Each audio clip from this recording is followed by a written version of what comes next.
i-share yung mga magandang alaala niya kay Roy, tawagin po natin si Philip. Si Philip po yung workmate ni Roy. Mabilis lang po. Kaya mo yan. Hindi, mag-joke ka lang. Mag-joke ka lang. Mag-joke ka na lang. Mag-joke ka na. Ba't kayo ganyan makatingin sa akin? Para naman kayo nakakita ng patay. Hindi. Change topic. Hindi, joke lang po. Pinapagaan ko lang po yung loob natin lahat Joke kasi lang po. gusto tayo today sa parang pagkawala ni Roy. And actually, matagal ko nang kaibigan si Roy and sa kanya ko nakuha yung pagiging coffee lover niya kasi mahilig talaga siya sa kape. Ang sobrang adventurous niya po, sobrang risk taker niya, and ang motto niya nga sa buhay ay YOLO, and napatunayan niya yun today. Hindi, ang ibig ko sabihin kasi diba YOLO, you only live once. Ayun ka! Ayun. Ay, nagkita nga pala kami ni Kyle kanina sa mall, nagkasalubong kami. Yung maitim yung bato, yung pag-zoom mo, tapos ginawa mong profile picture sa Facebook, baka mag-condolence yung mga tao sa'yo sa itim. Ano ka ba? Okay na kami at saka nag-sorry na siya sa akin. Wala akong pake. Galit pa rin ako sa ginawa niya sa'yo. Hello, ma. Hello. Ay, parang maingay. Nasa labas ka ba? Nasa labas ako. Bakit? Ay, nako, perfect. Tamang-tama. Ano, na?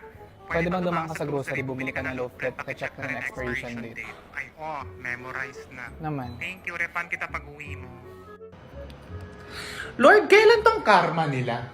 Pa-follow up? Kasi ako nagtatrabaho ako dito na maayos, tapos sila ang sarap-sarap ng buhay. Pabigay naman ng sign, Lord, na nasa tamang landas pa ako. Kasi konting-konti na lang talaga magpipiam na ako sa kanila ng how. Kahit sobrang stress na tayo, huwag niyong kalimutan na pamilya tayo dito. Imong mama, pamilya. Diba? Correct. Go, boss. Pagod, mawawala lang din yan. Pero yung pamilya forever yan.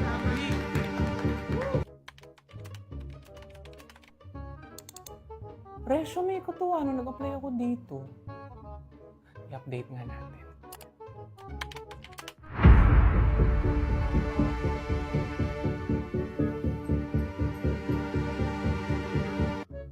Uy, Janet, alam mo ba, may team building daw ngayong Sabado. Ha? Bakit nila tinapat sa weekend? Ewan ko. Pero naalala mo yung game natin sa team building last year? Yung kailangan mo i-balance yung itlog sa kutsara yung lalagay mo dito. Oo, sana this year work-life balance na naman. May free pizza dyan. Padala yan ni boss kasi ilang araw na daw tayo nag-OT na walang extra pay. Alala, bakit? Hindi masarap. Okay naman na. Mayroon pa dito ha, marami pa dito. Bait talaga ni boss. Si Erika na ba? Hala, ang laki niya na. Di ba last year pa ito nanganak?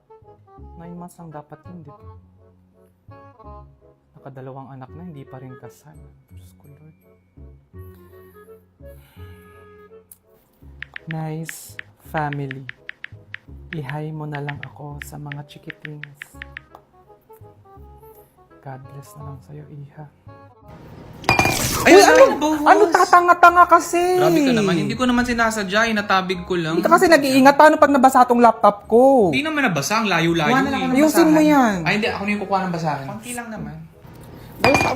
Uy! Ay, boss! Nabuhos. Sorry. Wala, hindi ko nabasa yung damit nakita. mo. Wala, pati sapatos ko rin nabasa. Mapat kasi ito naman, tubig lang, matatakot kayo. Tissue lang naman ang solusyon dyan. Saan yung tissue Check dito? mo yung laptop mo, Ay, baka hindi nabasa. naman yung sa'yo. Over ha. Ewan ko, lagi naman ako nag-PPM sa kanya, pero never talaga siyang nag-reply. Anong gagawin ko? Stoy, nakikinig ka ba? Oo. Hindi kasi pakatulog na siya pag PM. Try mo yung AM. Ha? Ha? Wala naman akong ginawa sa kanya. Hayaan mo na lang yun. Be the bigger person na lang. Yung karma na bahala sa kanya. So, anong plano mo ngayon? Maging bigger person na lang. Anong bigger? Huwag kang ambisyosa. 5'4" ka lang. Gumanti ka. Bigger person ka dyan. Uy, pasok ka lang. Wow, ang ganda naman ng house mo. Ay, salamat. Kung gusto mong mag-TV, andito lang yung remote ha. Sige, Tapos sige. kung magsi-CR ka, andyan naman. Dito? Yes. Feel at home ka lang ha. Dito lang ako. Uy, ano ka ba sa sofa ka para malambot? Nice. Ito naman. Anta, nandito na ako ha. Pasok ka lang. Hoy. Oo nga, narinig ko. Ikaw na bahala dyan. May ginagawa pa ako. Bahala ko. Init. Zay, may tuna pie din pala. Tingnan mo, bagay ba to skinny jeans sa suot ko ngayon? Maganda. Bagay siya sa sa pangtaas mo. Sure? Kasi ito yung susuotin ko talaga. Cute. Ante, tingnan mo nga, bagay ba tong skinny jeans sa suot ko? Yak, ano ba yan? Palitan mo yan, ang pangit. Talaga? Oo, skinny jeans. Black pa napili mo. Para ka magdodoxology. Palitan mo yan. Ay, ang nice nito. Tinan mo bagay sa akin. Ayan, gastos ka agad. Porket bagong sweldo siya shopping agad. KJ mo naman. Ang sweldo, ginagastos. Kaya nga sweldo yung tawag. Wala naman sinabing sweldo. Ate, may medium ka nito. Ay, meron po. Ano daw? Ngayon kasi ang pinakamagandang tip dyan is pagdating ng sweldo mo, itabi mo kaagad yung para sa savings mo. Para kung magkano yung matira, yun lang yung gagastusin mo dapat. Uy, alam mo ba, meron ako na-discover na bagong coffee shop. Tara, ayan ka na. May kape naman dito sa bahay. Gusto mo lang talaga gumastos sa labas. Ito naman. Gusto ko lang naman i-heal yung inner child ko. Alam mo, ilang taon mo nang hinihil yung inner child mo. Kailan ka ba manganganak para matapos na yan? Tagal pa ng sweldo. Paano ako makakasurvive nito? Short ka na naman. Eh bakit ba kasi ang gastos mo? Kasi malungkot ako. Wow. O bakit ka malungkot? Kasi magastos ako. O kaya nga, so bakit ka nga magastos? Kasi nga malungkot ako. Ganun lang yung te. Paulit-ulit lang. Wala ko ibang mood sa buhay. Hello? Hindi napatawag lang ako kasi parang whole day mo ako sinisini. Ay, hala, sorry na busy lang. Hindi kasi akin lang parang naisip ko na baka may nagawa ako or may nasabi ako na parang galit ka ba sa akin? Parang ganun. Uy, ano ka ba? Hindi ako galit sa'yo. Ito naman. Promise? Oo, promise. Hello, napatawag ka. Anong ba't ako napatawag? Ikaw to nag-send sa akin ng pictures mo na naka-gown. Bagay sa'yo yung pangalawa, yun yung bilhin mo. Ang ganda mo dun.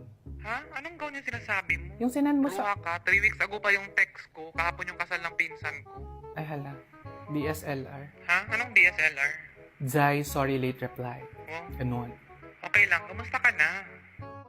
Hello? Uy, tara labas tayo. Tara, kailan? Ngayon, magsapatos ka na. Ito naman masyadong biglaan. Hindi ako pwede today. Bukas na lang. Pwede ako bukas. Ngayon ko nga feel lumabas, diba? Ba't gagawing bukas? Malay ko ba sa mood ko tomorrow?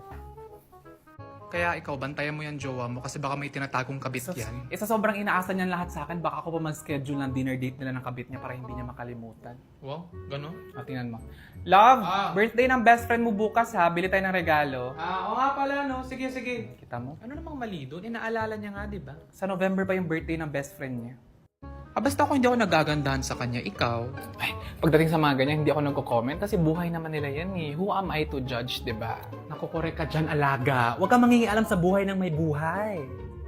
Pero sorry Lord ha, ang oily niya nga, As in, napansin ko. diba? Baka dati siya tanghulo nung past life niya. Kasi parang boobs, alam mo yan. Sunrise. Di ba? Wow, tanghulo talaga. Hala, parang ang ganda ng Bible verse na to. Ay naku, mabuti naman at nakarelate ka na sa word of the Lord. Perfect siya na parinig sa mga haters ko.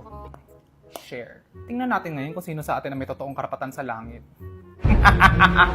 Wow. Basta po ako, I pray for good health. Good? Alas 4 ka lagi natutulog, tapos good health? So ayun, natanggal ako sa work. Wala na akong trabaho. Ako tama yan, makinig ka lang. Kailangan niya lang ng friend ngayon na masasandalan. Anong gagawin ko? Uy, wala lang yan sa pinagdadaanan ko. Ako nga 3 years na malaki yung sweldo ko, pero sobrang busy ko naman. Hindi ko na nga nagagawa yung passion ko At least ikaw, marami ka ng time na gawin yung gusto mo. Ano? Diyos ko Lord, ibabalik ko na tong pakpak ko, wala na tong pag-asa. Anong gusto mo? Maawa ako sa'yo? Hindi naman sa gano'n. Nadula siya. So nakita talaga namin lahat yung tawang-tawa kami kasi naka-video pa nga kami. Ayan, dito na kapatid to. Guys, si Jacob. Hello, Jacob. Hello. Huwag na nga kayo ng joke ng ganyan, sumasakit yung panga ko. Hello. Hi, Jacob. Hi, Janet. Te, sino ka? Paalala lang sana sa mga tao dito sa GC na ako maka-joke sa akin para ba mag-BFF kami. Huwag ako ante, 7-Eleven tayo. Never tayong close. Yun lang. No, sige nga, paano mo i-explain sa akin yung kasalanan na ginawa mo? Oh, isisisi mo na naman sa zodiac sign mo, sa mga bituin sa langit, sa mga kung anong year of the hayop yan. Oh, sige, ano pa? Gusto mo isisi natin sa mga planeta, sa mga Mercury, Gatorade na yan. Retrograde? Tumahimik ka! Kahit anong araw ka pa pinanganak, kung pangit yung ugali mo, pangit yung ugali mo. Yung para sa laki ng mata niya, siguro sa water dispenser siya nag-eye drops. Yung parang yung... Bakit? Uy! Okay ka lang? Oo nga, galit ka. Ha? Okay ka lang, sure? Alam mo, mag-sorry ka na lang. Kasi kasalanan mo rin na, ano bang ginagawa mo? Naghahanap ako ng quote na perfect sa nararamdaman ko ngayon. Gagamitin kong parinig sa social media. Ako po yung may gana magparinig at saka magpa-victim. Kasalanan mo naman kaya hindi ka na nila kinakausap. Okay, ito. The only reason people talk behind your back is because you're already ahead of them. Hala, ba't para ikaw yung naargabyado? Kasalanan mo naman. Not according to this quote. Ala, sinirevise ang history.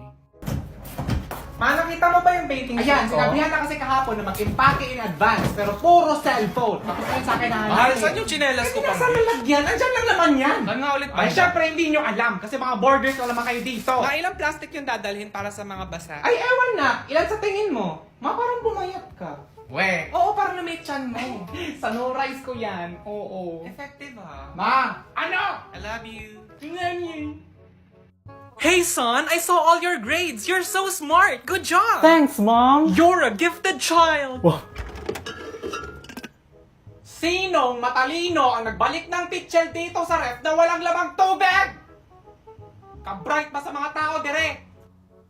Iba yung tawa ni Suzette, no? Pag nandyan yung jowa ko. Ala, oo, napansin Diba? ko rin. Napansin nyo rin Parang pala. Nagiging pabebe yung tawa Di ba niya. matagal ko na sinasabi sa inyo na yung si Suzette malandi yan. Oh, may nakinig ba sa akin? First time rin kasi natin siya na-meet noon. So, binigyan ko ng benefit of the doubt. Benefit of the... Kailan ba ako nagkamali sa mga duda ko? Oh, kaya nga yan si Suzette, laging nagtitibak yan. Kasi pag binilektad mo yung tibak, Kabit. bogs, coke mismo. Kaya pala Oh. sila nag-away ni Claire. Ay, oo, nilandi niya rin yung Sus, jowa niya. mag-sorry kayo sa akin. Walang nakinig sa akin dati.